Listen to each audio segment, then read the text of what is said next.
Hai Toppers, kembali lagi di channel kita ya. Di masa awal kemerdekaan yang lalu, nasionalisme bangsa Indonesia sedang mengalami masa puncaknya.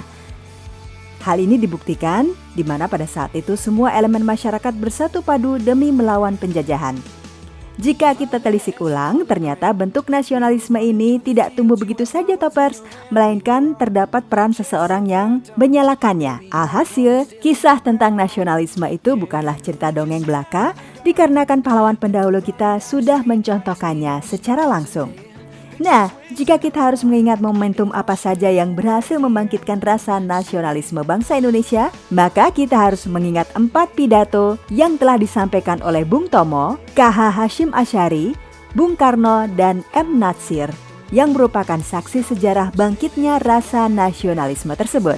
Kira-kira pidato apa saja? Berikut ini adalah pidato tersebut. 1. Pidato Bung Tomo. Jika kita harus menyebut tokoh penting Surabaya pada awal masa kemerdekaan, Bung Tomo rasanya merupakan orang yang tepat untuk disebutkan. Beliau ini adalah sosok yang berhasil membakar semangat arek-arek Surabaya untuk melawan kedatangan penjajah Inggris. Saat itu pada tanggal 10 November 1945, dari arah laut, darat dan udara, tentara Inggris mengepung kota Surabaya. Mereka datang bermaksud untuk hendak kembali merebut kekuasaan dari Indonesia yang sudah merdeka. Namun dengan diiringi pekikan suara Bung Tomo, arek-arek Surabaya dengan gagah berani berhasil mengusir penjajah Belanda dari tanah Surabaya. Hingga kini pidato Bung Tomo masih dikenang oleh masyarakat luas. Beliau merepresentasikan nasionalisme dari kalangan tentara dan rakyat bawah yang berjuang bangkit dari belenggu penjajahan. 2. Resolusi Jihad KH Hasyim Asyari. Saat Surabaya dikepung Belanda pada tanggal 10 November 1945, sebenarnya terdapat kekuatan lain yang ikut datang membantu. Bala bantuan ini datang berbekal sebuah panggilan yang disebut sebagai Resolusi Jihad. Tokoh yang berada di balik Resolusi Jihad adalah KH Hasyim Asyari.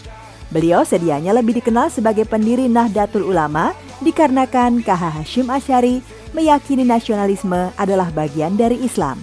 Maka dari itu, beliau memanggil laskar santri dan ulama dari berbagai daerah untuk berperang menuju Surabaya.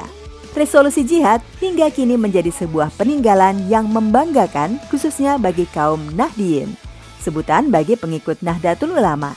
Resolusi Jihad merepresentasikan nasionalisme dari laskar santri dan ulama yang lebih dikenal banyak menghabiskan waktu di pondok pesantren.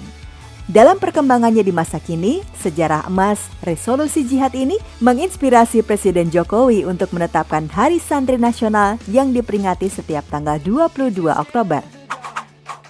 3. Pidato Ganyang Malaysia Bung Karno.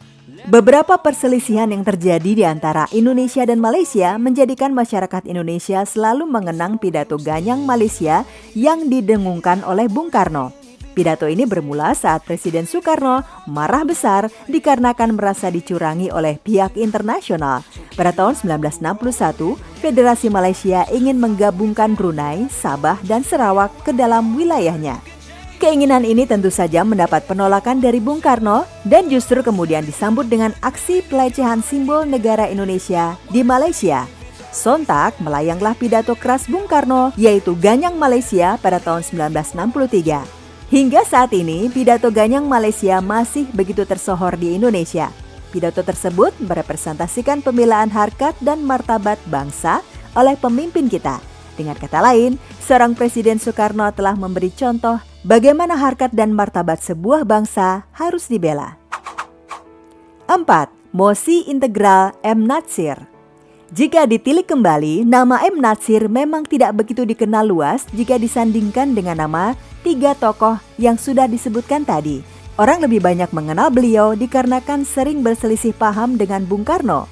Puncaknya, M. Natsir dituduh sebagai salah satu otak di balik upaya pembunuhan terhadap Bung Karno di Cikini atau yang lebih dikenal dengan peristiwa Cikini 30 November 1957. Mosi Integral lahir di tengah perpecahan Negara Kesatuan Republik Indonesia atau NKRI menjadi Republik Indonesia Serikat atau RIS pada tahun 1949. Pada saat itu, wilayah Indonesia terpecah menjadi beberapa negara bagian dengan melahirkan pro dan kontra. Situasi semakin memburuk dengan adanya perselisihan ini. Akhirnya, melalui mimbar parlemen, M. Natsir mengajukan mosi integral untuk mempersatukan Indonesia kembali. Mosi integral diterima dengan baik oleh Muhammad Hatta dan kemudian digunakan sebagai pedoman dalam mengembalikan kesatuan NKRI seutuhnya.